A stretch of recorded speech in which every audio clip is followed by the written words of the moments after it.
Tetanus miracle. In 1976 in Mexico, my husband and I spent a year of volunteer nursing in Hospital del Sureste in Villahermosa, Tabasco. One day, the doctors came to us and asked us, what do American doctors do when there's a severe case of tetanus? This 2-year-old was contracting in very stiff contractions over backwards called apostotnic contractions, and his color was blue. He was in the final stages.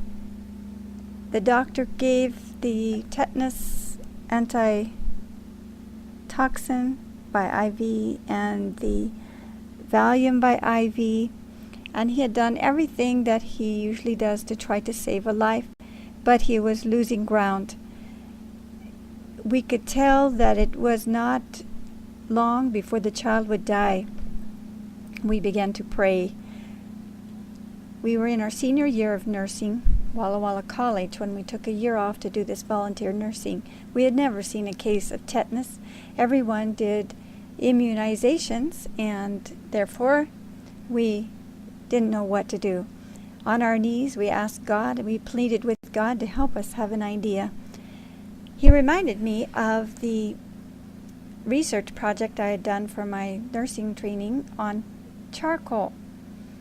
It had the ability to adsorb toxin. Maybe, I wondered if it would work on tetanus, but I didn't understand tetanus very well. I prayed some more, and the only bathtub in the hospital was a little baby bassinet.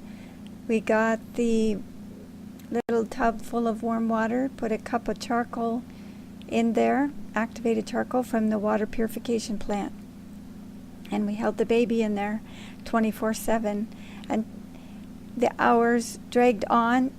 The water would cool down, we'd warm it up again, and we had to hold him to keep his mouth out of the water and his IV arm out of the water. It didn't seem to be making any progress, and we were feeling discouraged when our arms were so tired. So we took a break, went up on the roof, and prayed.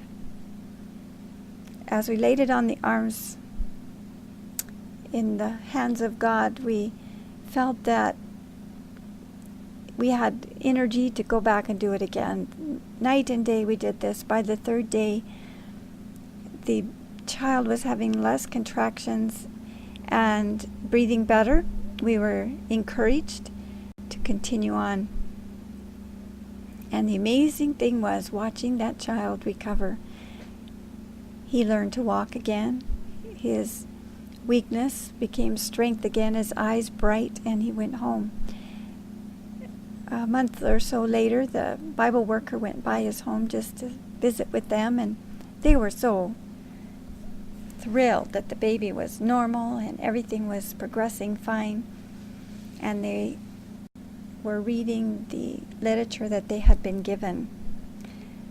God had used the natural means of charcoal and worked with us in our efforts to save this little baby.